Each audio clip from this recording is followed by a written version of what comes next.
എല്ലാവരും എന്ത് ചെയ്യണം എന്നുള്ള കാര്യമാണ് ഇതുവരെയുള്ള സെഷൻസിൽ പറഞ്ഞത്. ഞാൻ നിങ്ങളോട് പറയാൻ പോകുന്നത് എന്തൊക്കെ ചെയ്യരുത് എന്നുള്ളതാണ്. UPSC പ്രിപ്പയർ ചെയ്യുന്ന സമയത്ത് നമ്മൾ അവോയ്ഡ് ചെയ്യേണ്ട കുറച്ച് കാര്യങ്ങളുണ്ട്. അതിനെപ്പറ്റി ജസ്റ്റ് എൻ്റെ ലൈഫ് എക്സ്പീരിയൻസിൽ നിന്നാണ് നിങ്ങളോട് സംസാരിക്കാൻ പോകുന്നത്. അപ്പോൾ ഞാൻ ആദ്യം എന്തുകൊണ്ടാണ് സിവിൽ സർവീസിന് എഴുതാൻ തയ്യാറെടുത്തതെന്നുള്ളൊരു റീസൺ പറയാം. അപ്പം എൻ്റെ കഥ ആരും അനുകരിക്കരുത്. ഞാൻ ഡിഗ്രി കഴിഞ്ഞാണ്, എല്ലാവർക്കും ഒരു ആഗ്രഹമുണ്ട്, ഒരു IAS കാരനാകണമെന്നൊക്കെ എല്ലാവർക്കും ഒരു ആഗ്രഹമുണ്ട്. പക്ഷേ എനിക്ക് പഠിക്കാൻ തീരെ താല്പര്യമില്ലായിരുന്നു. അപ്പം താല്പര്യം ഇല്ലാഞ്ഞത് കൊണ്ട് ഞാൻ ഡിഗ്രി കഴിഞ്ഞ് ഇറങ്ങുന്ന സമയത്തേക്ക് എനിക്ക് 6 സപ്ലൈ ഉണ്ടായിരുന്നു. അപ്പം ഒരു വർഷം എന്തെങ്കിലും ചെയ്യണമല്ലോ, ആ ഒരു വർഷം എന്തെങ്കിലും ചെയ്യണമല്ലോ എന്ന് ഓർത്ത് ഞാൻ ആദ്യം ചെയ്തെന്ന് വെച്ചാൽ പോയി സിവിൽ സർവീസ് എഴുതിയേക്കാന്ന് വെച്ചു. അതായത് 6 സപ്ലൈ മേടിച്ച സമയത്ത് എനിക്ക് തോന്നിയൊരു കാര്യമാണ് പോയി സിവിൽ സർവീസ് എക്സാം എഴുതാമെന്നുള്ളത്. അങ്ങനെ ഞാൻ 2017 പഠിച്ചിട്ടൊന്നുമല്ല, ജസ്റ്റ് അപ്ലൈ ചെയ്ത് നമുക്ക് പോയി എഴുതാമല്ലോ. 2017 ഞാൻ ഫസ്റ്റ് അറ്റംപ്റ്റ് കൊടുക്കുന്നു. എഴുതുമ്പോൾ തന്നെ അറിയാം കിട്ടില്ല എന്നുള്ളത്. വീണ്ടും എഴുതുന്നു, കിട്ടുന്നില്ല. അപ്പോഴും ചെറുതായിട്ടൊക്കെ കോച്ചിങ്ങിന് പോയെങ്കിലും പ്രോപ്പറായിട്ടൊന്നും ചെയ്യില്ല. ടെസ്റ്റ് സീരീസ് ചെയ്യില്ല, നോട്ട് മേക്ക് ചെയ്യില്ല, ഒന്നും ചെയ്യില്ല. എന്താ ആരെങ്കിലുമൊക്കെ ചോദിക്കുമ്പോൾ പറയണമല്ലോ, സിവിൽ സർവീസ് കോച്ചിങ്ങിന് പോകുന്നുണ്ട്. 2019 എക്സാം എനിക്കൊരു ഷോക്കിംഗ് എന്ന് പറയുന്നത്, അതും എനിക്ക് കിട്ടില്ല എന്ന് ഞാൻ വിചാരിച്ചു. പക്ഷേ റിസൾട്ട് വന്നപ്പോഴേക്കും GSൻ്റെ കട്ട് ഓഫ് ഞാൻ ക്ലിയർ ചെയ്തു. സിസാറ്റിന് എനിക്ക് 0.17 മാർക്കാണ് മിസ്സാവുന്നത്. സോ അപ്പോൾ ഞാൻ റിയലൈസ് ചെയ്തു, കുറച്ച് പഠിച്ചിരുന്നെങ്കിൽ ഇതങ്ങ് ക്ലിയർ ചെയ്യായിരുന്നു, അല്ലെങ്കിൽ ടെസ്റ്റ് സീരീസ് കറക്റ്റായിട്ട് പോയി അറ്റൻഡ് ചെയ്തിരുന്നെങ്കിൽ ഇത് ക്ലിയർ ചെയ്യായിരുന്നു. അങ്ങനെ വീണ്ടും തുടങ്ങി കഴിഞ്ഞു. അപ്പോൾ ഞാൻ ഒരു പാർട്ട് ടൈം ആസ്പിരൻ്റ് ആണ്. ഈ നോട്ടിഫിക്കേഷൻ വരുമ്പോഴാണ് എനിക്ക് ആവേശം വരുന്നത്. ഞാൻ ഈ റൗണ്ട് പഠിക്കാറില്ല. അങ്ങനെ അഗെയിൻ 2020 എക്സാം വരുന്നു, വീണ്ടും ആവേശം. നോട്ടിഫിക്കേഷൻ കഴിഞ്ഞ് പിന്നെ ആവേശമാണ്. ഒരുപാട് ടെസ്റ്റ് സീരീസ് പോയി എഴുതുന്നു. പ്രോപ്പറൊന്നുമായിട്ട് പഠിക്കുന്നില്ല, കൃത്യമായി ഡെയിലി ഇരുന്ന് പഠിക്കുക അങ്ങനെയൊന്നുമില്ല. എക്സാം എടുക്കുമ്പോഴേ കിട്ടുന്ന ആവേശം. അങ്ങനെ 2020 പ്രിലിംസ് കൊറോണയ്ക്ക് ശേഷം മാറ്റി വയ്ക്കുന്നു. അത് മാറ്റി വെച്ചുകൊണ്ട് വീട്ടിൽ വെറുതെ ഇരുന്നപ്പോൾ പ്രത്യേകിച്ചൊന്നും ചെയ്യാനില്ലാത്തതുകൊണ്ട് എന്നാൽ പ്രിലിംസിന് വേണ്ടി നന്നായിട്ട് പഠിച്ചേക്കാൻ കരുതി പ്രിലിംസ് നന്നായിട്ട് പഠിക്കുന്നു. ആ വർഷം ഞാൻ പ്രിലിംസ് ക്ലിയർ ചെയ്തു. പക്ഷേ പ്രിലിംസ് ക്ലിയർ ചെയ്തപ്പോഴാണ് മെയിൻ പ്രശ്നം, ഞാൻ മെയിൻസ് എഴുതാൻ പഠിച്ചിട്ടില്ല. സീരിയസ്ലി എനിക്ക് ഓപ്ഷണൽ എന്ത് ചെയ്യണമെന്നറിയില്ല, GS പേപ്പേഴ്സ് എന്ത് ചെയ്യണമെന്നറിയില്ല. അപ്പോൾ നിങ്ങൾ പ്രിപ്പയർ ചെയ്യുമ്പോൾ ശ്രദ്ധിക്കേണ്ട കാര്യം, സിവിൽ സർവീസ് എന്ന് പറയുന്നത് പ്രിലിംസ് ക്ലിയർ ചെയ്യാൻ വേണ്ടിയോ മെയിൻസ് ക്ലിയർ ചെയ്യാൻ വേണ്ടിയുള്ള എക്സാം അല്ല, മൊത്തത്തിൽ ജയിക്കാനുള്ളൊരു എക്സാമിനേഷനാണ്. അപ്പം നിങ്ങളുടെ പഠനകാലത്ത് നിങ്ങൾ MCQ സോൾവ് ചെയ്യുന്ന, മൾട്ടിപ്പിൾ ചോയ്സ് ക്വസ്റ്റ്യൻ സോൾവ് ചെയ്യുന്നത് പോലെ ആൻസർ റൈറ്റിംഗ് പ്രാക്ടീസും നന്നായിട്ട് ചെയ്യണം. അങ്ങനെ 2020 എഴുതുന്നതിന് മുമ്പ് തന്നെ എനിക്കറിയാം ഇത്തവണ കിട്ടില്ല എന്നുള്ളത്. അങ്ങനെ കഴിഞ്ഞു. വീണ്ടും കിട്ടുന്നതായപ്പോഴേക്കും വിചാരിച്ചു, അപ്പോഴേക്കും എനിക്കൊരു ജോലി കിട്ടി, സർക്കാർ ജോലിയാണ്. അവിടെ പോയി കംഫോർട്ടബിൾ ലൈഫ്, 10-5 ജോലി, സമാധാനമായിട്ട് വീട്ടിൽ പോകാം. സിവിൽ സർവീസ് ഉപേക്ഷിച്ചു. പിന്നെ അത് കഴിഞ്ഞപ്പോഴേക്കും ലീഡിനൊരു ബൗൺസ് ബാക്ക് എന്നൊരു പ്രോഗ്രാം ഉണ്ട്. അതിൻ്റെ പോസ്റ്റർ കണ്ടപ്പോൾ വിചാരിച്ച് ഒന്നുകൂടെ എഴുതി വെക്കാം. വീണ്ടും എന്നിലെ ആസ്പിരൻ്റ് ഉണർന്നു. വീണ്ടും ബൗൺസ് ബാക്ക് കോഴ്സിന് ജോയിൻ ചെയ്യുന്നു. ആ വർഷം വീണ്ടും സിവിൽ സർവീസ് എക്സാം മാറ്റി വയ്ക്കുന്നുണ്ട്, ഡേറ്റ് മാറ്റി വയ്ക്കുന്നുണ്ട് കോവിഡിൻ്റെ പ്രശ്നം കാരണം. വീണ്ടും പ്രിലിംസ് തോക്കുന്നു, വീണ്ടും സിവിൽ സർവീസ് ഉപേക്ഷിക്കുന്നു. സമാധാനമായിട്ടൊരു ജോലിയുണ്ട്. വീണ്ടും 2022 എക്സാമിനേഷൻ്റെ നോട്ടിഫിക്കേഷൻ വരുന്നു. വീണ്ടും അങ്ങനെ വീണ്ടും ലീഡിൽ വന്ന് ടെസ്റ്റ് സീരീസ് ജോയിൻ ചെയ്യുന്നുണ്ട്.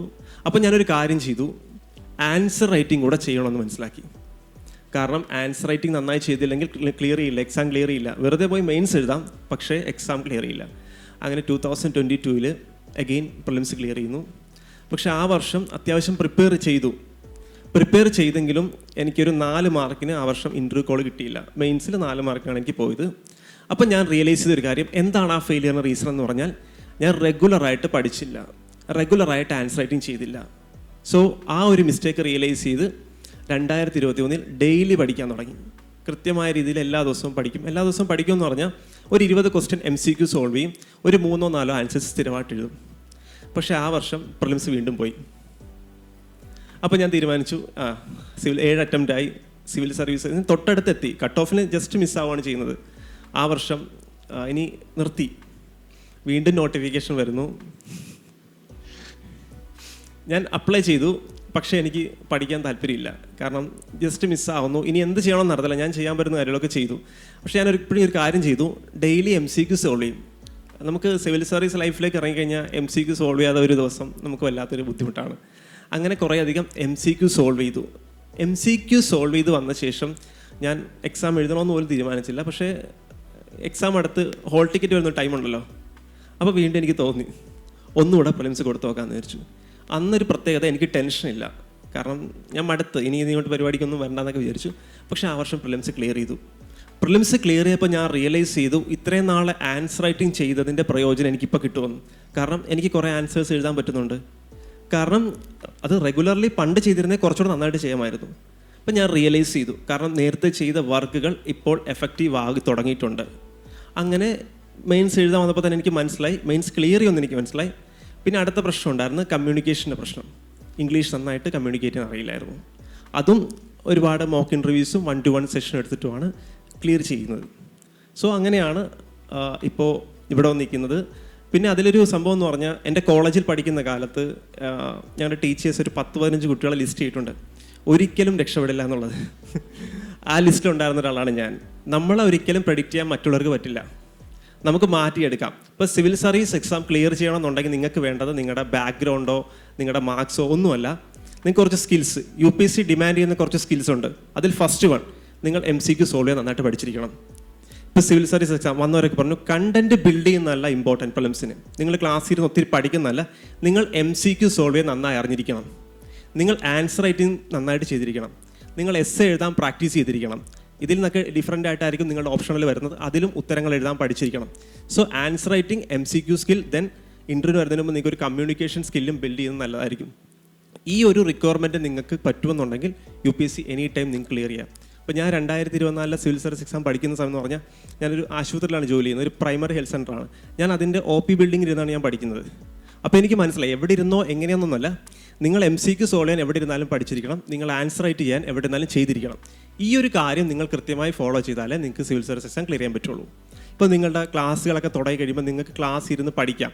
അതിനുശേഷം നിങ്ങൾ റെഗുലർലി ആ MCQ സോൾവിൻ്റെ കാര്യവും ആൻസർ റൈറ്റിംഗ് ചെയ്ത ശേഷം എപ്പോഴും മെൻറ്റേഴ്സിനെ കാണിച്ച് അത് കറക്റ്റ് ചെയ്ത് നിങ്ങളുടെ മിസ്റ്റേക്സ് മനസ്സിലാക്കിക്കൊണ്ടിരിക്കണം.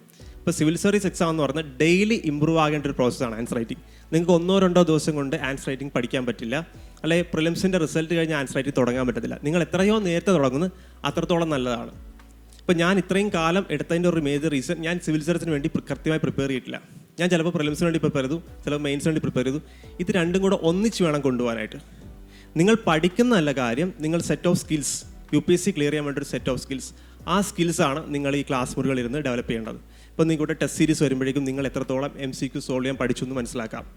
നിങ്ങളുടെ മെയിൻസ് ടെസ്റ്റ് സീരീസ് വരുന്നു, അല്ലെങ്കിൽ നിങ്ങൾക്ക് ആൻസർ റൈറ്റിംഗ് കോഴ്സസ് വരുമ്പോൾ നിങ്ങളത് റെഗുലർലി ഫോളോ ചെയ്യണം. ഞാൻ 2022 ചെയ്തൊരു മിസ്റ്റേക്ക് എന്ന് പറയുന്നത്, ഡെയിലി മെയിൻ സ്കില്ലിൻ്റെ സമയത്ത് ഡെയിലി ഒരു ഈവനിങ് ടൈമിൽ ഒരു ആൻസർ റൈറ്റിംഗ് സെഷൻ ഉണ്ട്.